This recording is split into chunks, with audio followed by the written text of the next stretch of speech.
அல்லி விழியோரம் மஞ்சனத்தை தீட்டி அந்தி வண்ண பின்னல் மீது தாழை மலர் சூட்டி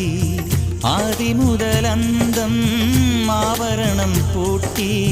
அன்னமிவள் மேடை வந்தாள் மின்னல் முகம் காட்டி கெட்டி மேளம் கொட்டிட மணப்பெண்ணை தொட்டு தாலி கட்டினான் மாப்பிள்ளை.